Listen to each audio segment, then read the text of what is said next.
Hola queridos estudiantes, les saludo aquí desde su sana distancia en estos espacios virtuales.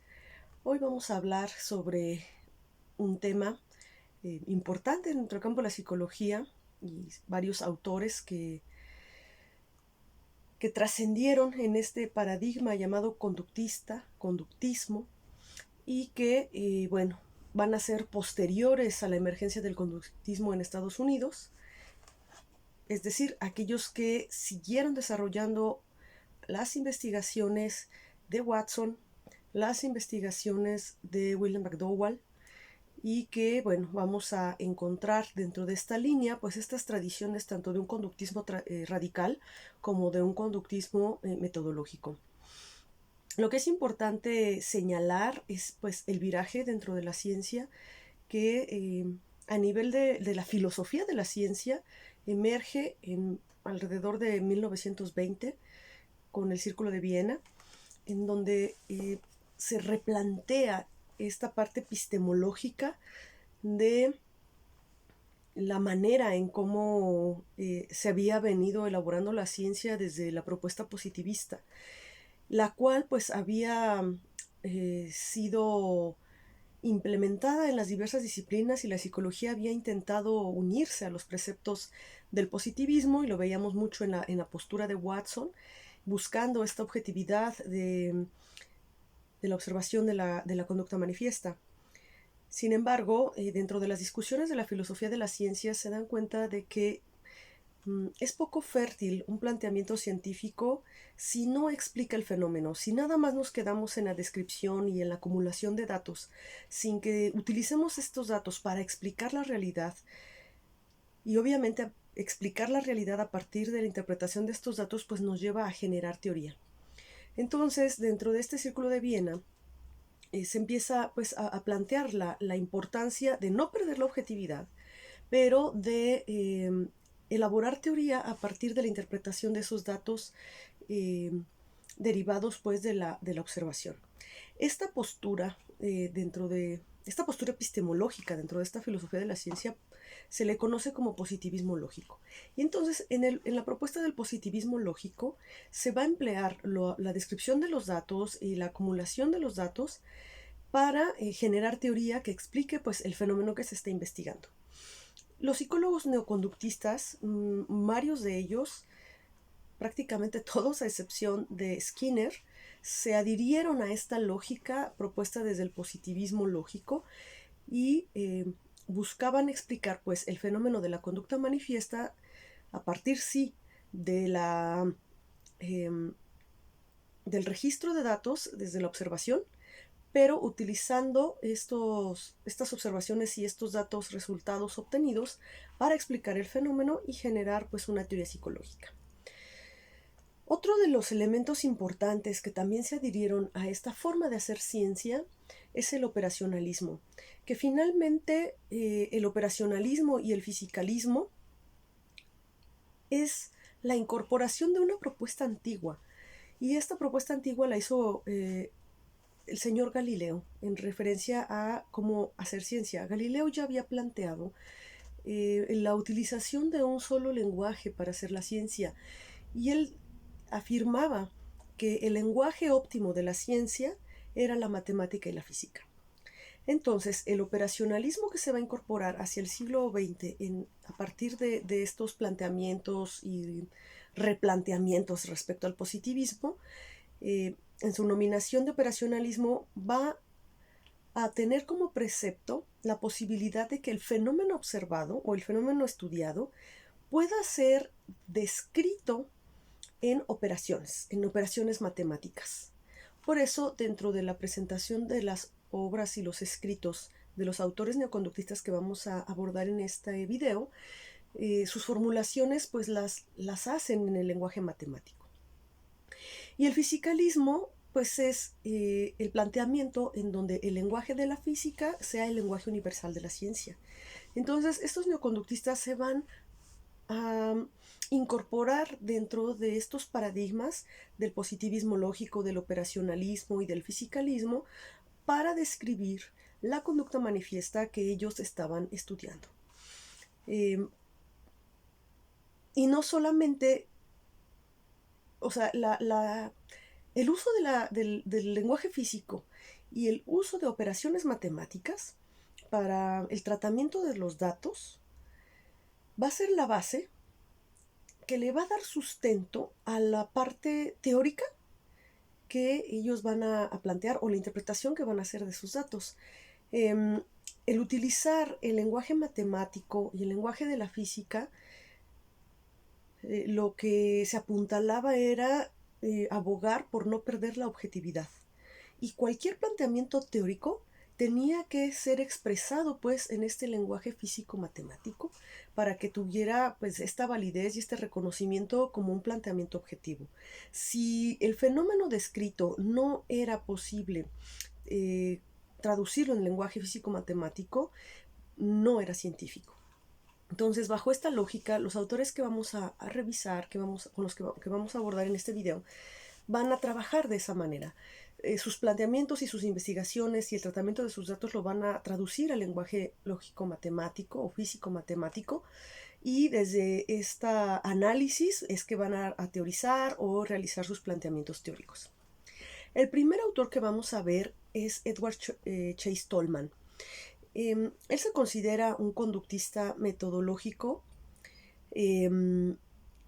A pesar de que su formación inicial fue pues en el campo de las ciencias naturales, él se decantó hacia la psicología y cada vez llamó más la atención esta nueva ciencia que pues, se veía como muy prometedora, ¿no? en la cultura norteamericana.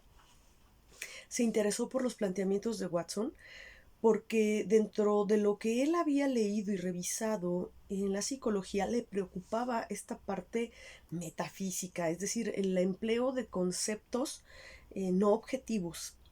Y cuando lee a Watson y ve su planteamiento conductista en donde se objetiva el estudio de la conducta manifiesta, se enamora de la psicología y se deja de preocupar por un estudio serio de esta ciencia y termina por convencerse y empezar a realizar pues sus propias indagaciones y su propio trabajo en esta ciencia.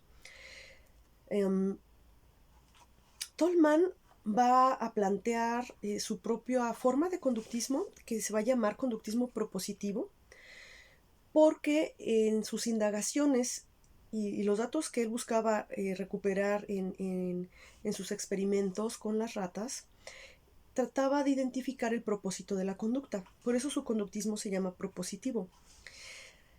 Él decía que toda conducta manifiesta está abocada por un propósito, algo que se busca alcanzar. Y él se va a distanciar de las ideas de Watson por considerarlas muy limitadas y muy reducidas. Y entonces va a plantear que va a tratar de diferenciar su propia postura como un estudio de la conducta, pero de la conducta molar, dando a entender que era pues más holístico su forma de estudiar la conducta. Va a incorporar dentro de su análisis y de su propio devenir en la creación pues, de su propio conductismo propositivo, dos funciones principales y localizables en esta conducta manifiesta: el propósito y la cognición. Y que si estudiamos el propósito de la conducta manifiesta y los procesos cognitivos en ella, los entendemos y logramos ubicar estos procedimientos, sobre todo pues el de la parte cognitiva, nos permite, o esa era la aspiración de Tolman, utilizarlos para predecir, describir y explicar la conducta. Entonces, si ubicamos el propósito de la conducta y los aprendizajes, digamos, obtenidos a partir del ejercicio de esta, podemos pues predecir la conducta de los organismos. Y él va a defender completamente el empleo de ratas para sus investigaciones, considerando que la conducta no es diferente y el proceso para ubicar el propósito y la cognición no es diferente en las ratas que en los seres humanos, que todo puede estudiarse a través de la experimentación con las ratas, excepto pues aquellas cosas que involucren el lenguaje, porque las ratas no tienen lenguaje, y la sociedad, porque pues tampoco conforman una sociedad las ratas.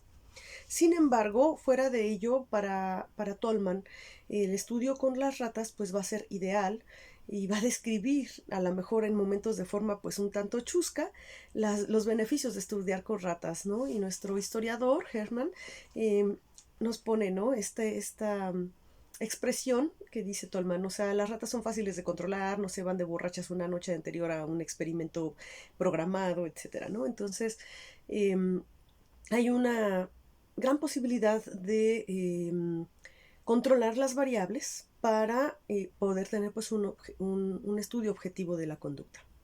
A partir de sus investigaciones con las ratas, Tolman logró ubicar lo que él llamó las variables intervinientes. Y estas variables intervinientes son las que tienen que ver con el proceso cognitivo. Y estas variantes pues están vinculadas entre los acontecimientos del mundo exterior y la conducta del organismo. Todos los conceptos que él planteó los trasladó al lenguaje matemático y eran traducibles pues en operaciones, en fórmulas matemáticas. Entonces, él va a decir que tenemos variables independientes que se refieren al entorno, las variables intervinientes que tienen que ver con los procesos de cognición, son los contenidos teóricos de su teoría, y las variables dependientes, que es la conducta. Las variables independientes pues son externas porque pertenecen al entorno. Las intervinientes es una conducta interna, sucede dentro del organismo. Y son las que provocan pues la conducta que también es externa porque pues estamos hablando de la conducta manifiesta. Entonces, si nosotros queremos explicar la conducta manifiesta, tenemos que observar los contenidos de las variables independientes, es decir, lo que ocurre en el entorno. También tenemos que hacer observación sobre, y esto pues solamente es a manera teórica, sobre los acontecimientos internos, es decir, las variables intervinientes que nos dan por resultado la conducta observada. A partir pues del estudio de estas ratas y la aplicación de estas formulaciones de las variables, Tolman logró desarrollar su teoría sobre los mapas cognitivos a partir pues de la resolución de laberintos de las ratas. Y entonces en este mapa cognitivo Tolman va a decir que nos va a dar como todo un camino de cómo se conforman estos mapas cognitivos. Dice que todo empieza por una prueba y error. El organismo pues ejerce diversas conductas como prueba y error al relacionarse con el entorno. Con base en la respuesta que también el entorno le ofrece al organismo, se gesta una débil hipótesis. Y esta débil hipótesis, si es confirmada, va a pasar a la categoría de generarse una expectativa. Si se confirma la expectativa, entonces se va a desarrollar una creencia. Y si esta creencia se ve confirmada, entonces se configura el mapa cognitivo. Esto, traducido a un ejemplo, podemos decir, lo podemos llevar para que vean que su planteamiento respecto a al traslado de esta teoría y de estos estudios que hizo con las ratas se puede trasladar a la vida cotidiana, a la vida humana. Lo traduciríamos de la siguiente forma. Por ejemplo, si Tolman está diciendo que la rata empieza en el laberinto a prueba y error, moviéndose pues para todos lados, ¿no?, posibles, y regresa y se vuelve a ir. Digamos, si lo trasladamos a un joven que está en edad de enamorarse y que no tiene novia, por supuesto, no está enamorado, pues ve chicas en los lugares en los que va, esa está bonita, esa es llamativa, etc. Son las pruebas y errores. Después podemos ubicar, en el caso de la rata, que si da vuelta a la izquierda encuentra alimento. En el caso del muchacho, dice, oh, esa chica me gusta, me le quedo viendo, vamos a ver si yo le gusto. Si la chica le sostiene la mirada, entonces él va a desarrollar una débil hipótesis en donde, oh, creo que sí llame su atención, creo que sí le gustó. En la rata, bueno, va a girar a la izquierda y entonces va a generar esa hipótesis de si giro a la izquierda encontraré alimento. Y eso le va a llevar a generar una expectativa. Va a volver a girar a la izquierda para buscar alimento. Si encuentra ese alimento en esa expectativa, va a generar la creencia. Cada vez que de vuelta a la izquierda, encontraré alimento. Volvamos al caso del chico. Se acerca a la chica, que se le quedó viendo, que a él le llamó su atención, le gustó, y empieza a entablar una conversación con ella. Si la chica acepta la conversación y se muestra abierta y sonriente y coqueta, él va a empezar a generar una expectativa respecto a algo puede ocurrir con esta chica linda que me gusta. Si le pide su teléfono y le dice que después le busca para pues invitarla a salir, ¿no? Esto va a generar, si la chica acepta, pues va a generar una creencia. El chico, si la chica le da el teléfono y acepta concertar en algún momento una cita para salir con él, él va a generar la creencia de si le gusté y seguramente pues cuando llegue a su casa o vaya en el trayecto hacia ella, pues le mandará un mensajito de hola, ¿cómo estás? Y ya tengo ganas de volver a verte, cuando crees poder salir, ¿no? Y va a estar a la expectativa en esa creencia de que la chica pues le va a contestar y van a poder concertar una cita romántica. De esta manera, él va a generar un mapa cognitivo respecto a su situación con esta chica linda que cuando conteste su mensaje y le diga que sí quiere salir con él y concerten finalmente esa cita para verse, pues ya no es cualquier chica, no es una chica más dentro del montón de esas pruebas y errores que vio, sino una chica con la que puede pues establecer o ha establecido ya una relación, posiblemente amorosa o puede quedar en amistad. Finalmente si salen y acepta ser su novia, pues ya va a generar un mapa cognitivo de es mi novia, ¿no? Y pues pasa a otra categoría. En el caso de la ratita, pues igual cuando confirma su creencia y encuentra el alimento, genera un mapa cognitivo de tal manera que cuando vuelva a estar en el laberinto, pues girará a la izquierda si es que busca el alimento. Para Tolman, la cognición, el aprendizaje, la conducta, siempre tiene un propósito. Y el propósito va a estar vinculado a otro concepto, que es la motivación. Si el organismo no necesita alimentarse, no estará motivado para recorrer y puede que sí llegue a vagar por el laberinto y no necesariamente se irá a la izquierda. Pero si el organismo está hambriento, esa generará la motivación suficiente para que vaya para la izquierda cada vez que quiera alimento. Entonces, el desempeño para Tolman influye, la motivación influye en el desempeño, pero no en el aprendizaje. El organismo puede saber lo que tiene que hacer. Sin embargo, necesita tener la motivación para poner en ejercicio pues, el contenido aprendido. Bastante interesante, ¿no? Esta forma pues, de aterrizar el estudio de la conducta manifiesta pues, a través de estos conceptos de las variables que nos plantea Tolman, de lo que pudo plantear respecto a los mapas cognitivos.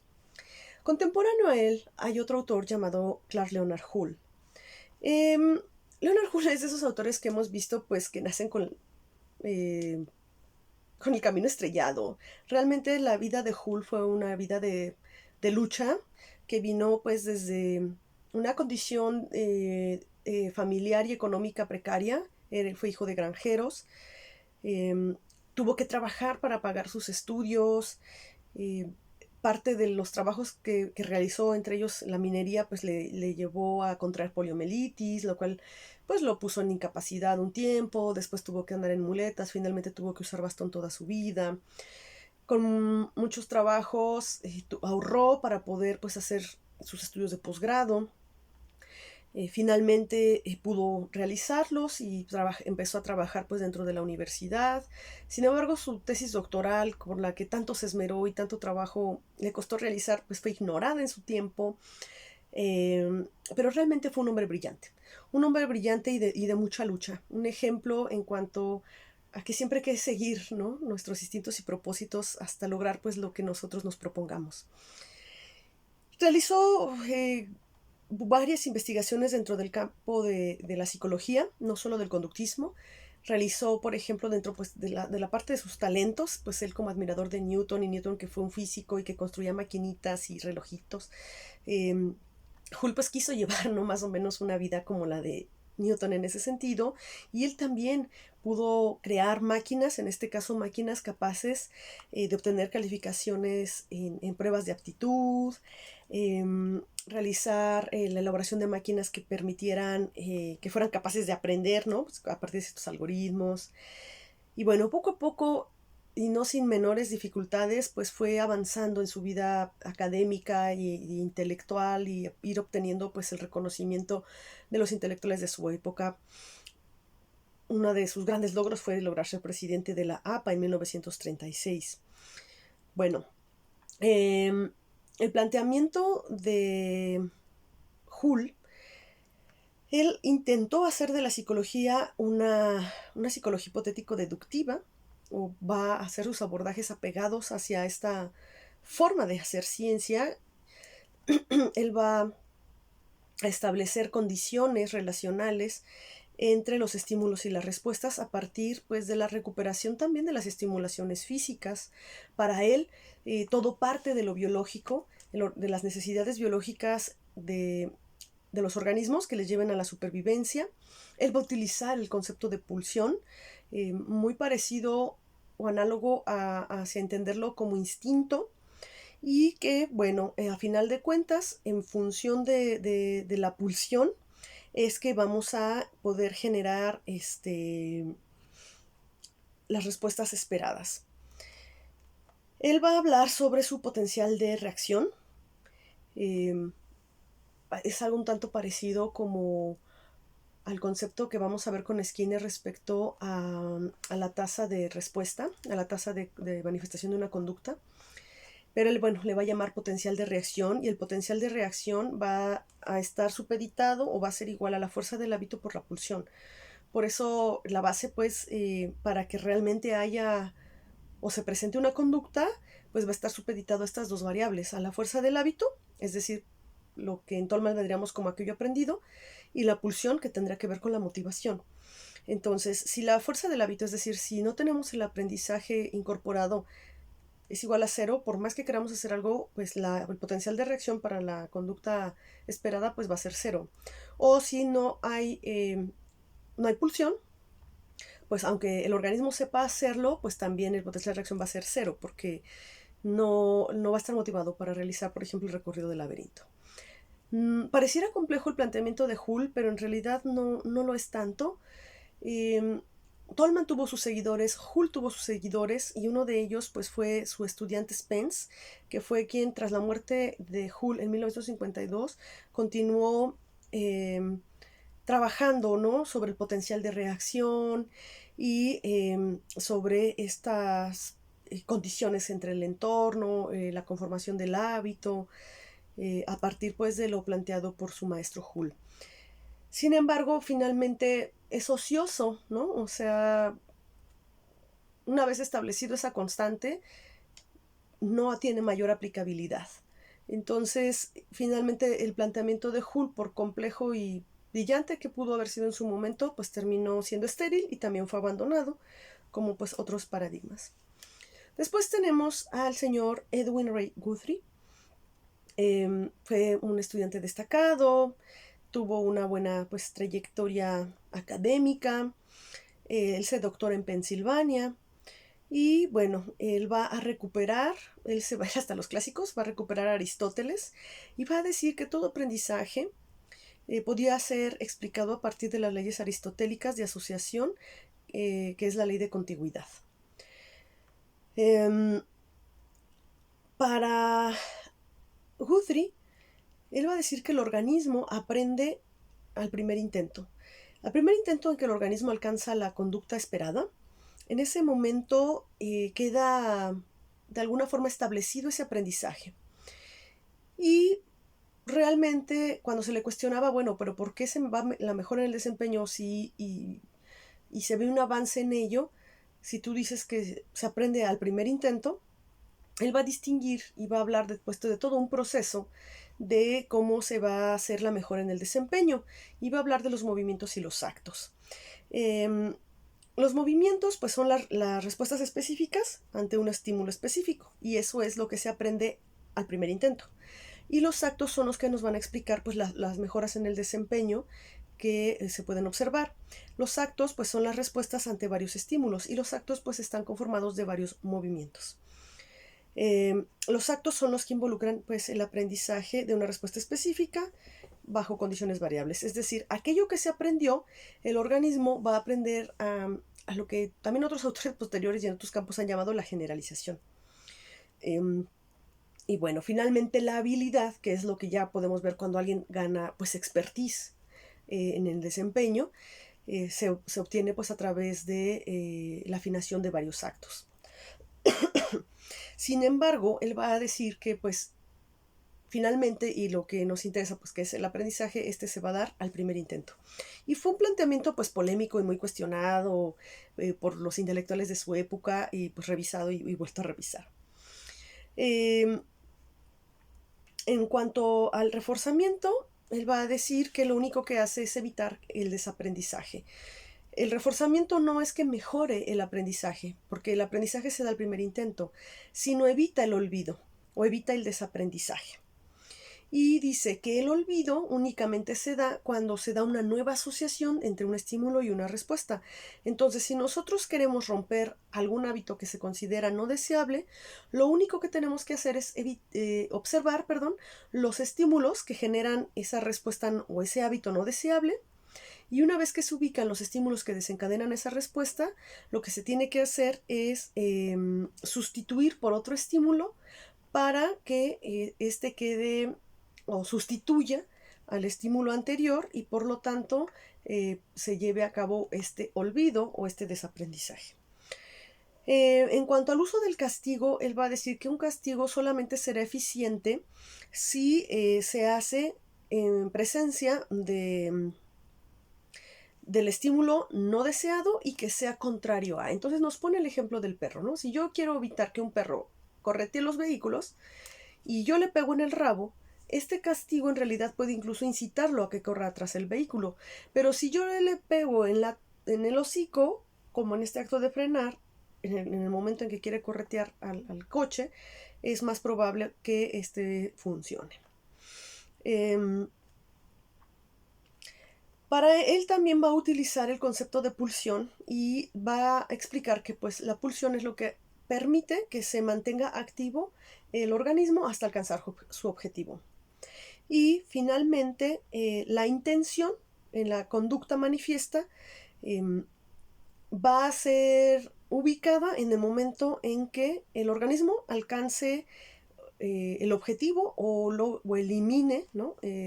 Por ejemplo, si tiene hambre y come, pues ya elimina esa pulsión porque queda saciado. Entonces es cuando podemos pues ubicar la intención, ¿no? Si el organismo come y deja de buscar comida, entonces quiere decir que su intención pues era alimentarse porque tenía hambre, ¿no? Y que esa es la forma en cómo podemos pues ubicar la pulsión que subyace a la motivación de esa conducta. Nuestro último autor y el autor más grande dentro de los neoconductistas pues es B.F. Skinner, Burrus Frederick Skinner. Es el conductista creo que hoy día pues más renombrado, más conocido dentro del campo del conductismo. Él va a ser el único conductista radical de los que estamos abordando. Todos los demás fueron conductistas metodológicos porque utilizan pues este tipo de conceptos que hablábamos, que son metafísicos, como las pulsiones, por ejemplo, la motivación. Skinner se va a alejar de todo eso, él va a ser antiteórico, él no va a seguir el postulado del positivismo lógico que veíamos. Para él la teoría es algo ocioso, tiene una postura, digamos, antiteórica, pero él sí va a ser operacionalista. Él va a decir que todos los conceptos deben de ser definidos operacionalmente. Y bueno, es curiosa la historia de Skinner porque inicialmente pues él no estaba interesado en la psicología, él quería ser escritor, Y sin embargo, bueno, al, digamos, fracasar como escritor, caí en una cierta depresión, ¿no? Como en este punto de no sé qué es lo que quiero, creo que no era mi camino. Finalmente descubre la psicología en viajes que hizo por Europa para curarse la depresión, y cuando regresa pues se vuelve un investigador ávido en la psicología y se convierte en su gran amor y se convierte en toda su vida en la psicología. Regresa a estudios de posgrado y se volvió bastante disciplinado, fue un estudiante muy disciplinado, concentrado únicamente en la ciencia que le interesaba, que era la psicología. Y empieza a realizar pues un análisis funcional de la conducta. Para él, eh, la conciencia es un término que no existe, que, que debe desaparecer, ¿no?, del lenguaje de los psicólogos. Eh, Va a hacer una crítica entre en el planteamiento de Watson, de Pavlov, porque él va a decir que la mirada la erraron. La mirada no debe de estar en esta relación del estímulo-respuesta, sino la mirada debe de estar en la respuesta, en la conducta manifiesta, y por eso va a ser como un replanteamiento de ese conductismo clásico y va a recuperar más la obra de Thorndike. Encontramos gran parecido entre su planteamiento de la caja de Skinner con la caja problema de Thorndike. Y bueno, se va a abocar en el estudio de los reforzadores y va a plantear que importa mucho el entorno, pero solamente en la medida en que nosotros, no tanto para poner la mirada sobre las condiciones del entorno, sino en las respuestas que se generan ante esas condiciones. Entonces, el objeto de estudio del planteamiento skinneriano pues va a ser la tasa de respuesta. Y operacionalmente y sus mediciones en cuanto a sus experimentos, su mirada pues va a estar en ubicar la tasa de respuesta. Y por eso este planteamiento de los reforzadores, porque él va a ubicar reforzadores positivos y reforzadores negativos. Los reforzadores positivos van a ser aquellos que van a aumentar la tasa de respuesta del organismo, y los reforzadores negativos son los que van a disminuir la tasa de respuesta de un organismo. Él se va entonces a abocar por un conductismo descriptivo, porque él no va a realizar teoría, sino descripción de los reforzadores que favorecen la incidencia de la tasa o que modifican para aumentarla o para disminuir la tasa de respuesta. Sus aplicaciones en cuanto a sus planteamientos de Skinner son enormes y se hicieron y han proliferado no solamente en Estados Unidos, sino en el mundo. Aplicaciones de los principios skinnerianos se han aplicado en el entretenimiento o en atracciones turísticas. También se ha utilizado en la milicia, obviamente en la parte de la clínica para uso de terapia conductual, para que las personas, porque en el planteamiento de Skinner las personas aprenden las conductas anormales o aquello que se considera normal, es algo aprendido. Y así como se aprenden conductas anormales, se pueden aprender conductas normales. Entonces, a partir del reforzamiento, por ejemplo, negativo, si nosotros queremos que, por ejemplo, un niño deje de hacer berrinche, que sería una conducta anormal, a partir de los reforzadores se van a implementar para que esta cuestión del berrinche pues desaparezca. O si queremos que un niño siga obteniendo buenas calificaciones en la escuela, pues vamos a aplicar reforzadores que aumenten esta tasa de respuesta. También dentro de las aspiraciones y los planteamientos en sus obras de Skinner, pues encontramos un diseño de una sociedad modelo, en donde se podía educar al ciudadano a partir pues de las conductas deseables, utilizando pues los reforzadores positivos y negativos para desincentivar, por ejemplo, conductas delictivas o incentivar pues aquellas conductas que son obedientes a la ley. Obviamente también en la educación, ¿no? El aprendizaje programado tuvo una gran influencia, por ejemplo, en nuestro país y creo que en el mundo entero, sobre todo en los años 70. Él hace todo un planteamiento de cómo se debe llevar a cabo la educación para pues generar buenos aprendizajes o los aprendizajes deseados en los estudiantes. Otras de las aplicaciones pues tienen que ver con la economía de fichas. Esta es una de las creo que más aplicadas, por ejemplo, tanto en reclusorios, en hospitales psiquiátricos, en asilos, para pues incentivar, ¿no? Buenas conductas en las personas pues que están en este tipo de centros, otorgándoles reforzadores, ¿no? A partir de la economía de fichas, como, no sé, del derecho a ver el programa televisivo favorito en la televisión, o obtener cigarrillos, ¿no? O dulces, ¿no? En los asilos, no sé. Estos como derechos que incentiven pues un buen comportamiento, o lo que se considera un buen comportamiento dentro de las normas y reglas de estos establecimientos. Esto también lo vemos en la crianza infantil, programas como los que vemos de las nanis, ¿no? Con las pegatinas, ¿no? Entonces se le da, el niño que comió bien, pues ese día se ganó su pegatina, o si ese día no hizo berrinche, se ganó su pegatina. Y al final de la semana vemos cuántas pegatinas tiene, o sea, calcomanías, y entonces esto pues le hace acreedor a su reforzador, que puede ser irle a comprar un helado, o se le compra el juguete que quiere, o se le deja jugar más tiempo en el Xbox, o qué sé yo. Todos estos que pueden servir como reforzadores. Y hay otros más, ¿no? Como el tiempo muerto. También es usado mucho pues en la crianza, más de esta programación, digamos, de este conductismo skinneriano, en donde, por ejemplo, si porque para Skinner un berrinche, él está en contra de los castigos, ¿no? Entonces el berrinche de un niño o un niño que trae esta conducta berrinchuda, la mejor forma es ignorar el berrinche. Entonces, lo que se hace pues es aplicar lo que llaman el tiempo muerto, ¿no? Y dicen las nannies del Discovery Home and Health, pues hay que ponerles 1 minuto en tiempo muerto por edad que el niño tenga. Entonces, si el niño tiene 4 años, son 4 minutos de tiempo muerto. Es decir, se le pone en un lugar, en una sillita, en una escalerita para que calme sus calores durante 4 minutos, si tiene 4 años. Y ya una vez que ya calma sus humores, entonces ya se siente a hablar con el niño, se disculpa y ya se gobierna a sí mismo, ¿no? De esta manera vamos modelando pues, la conducta del niño para que se porte bien y no haga berrinches. Sin emplear, o sea, porque Skinner era anticastigos y menos castigos físicos. Él va a plantear que esos son completamente innecesarios y que realmente lo que están reforzando es la conducta del golpeador, más que la conducta indeseada. Todo tiene que ver con la historia propia. Dice Skinner que él jamás lo castigaron, que el castigo, única vez que su mamá lo castigó una vez fue por decir una palabrota y le lavó la boca con jabón, ¿no? Entonces, pues se consideraba, yo creo, que una persona cuerda y fructífera para la sociedad.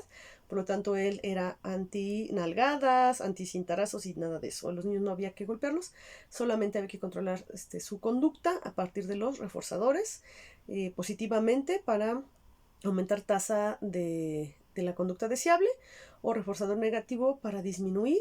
En este caso, por ejemplo, el tiempo muerto sería un reforzador negativo para disminuir la tasa de incidencia del berrinche, ¿no? Entonces, bueno, estos son nuestros neoconductistas. Espero haya sido clara en este breve video y pues nos vemos pronto. Cuídense mucho.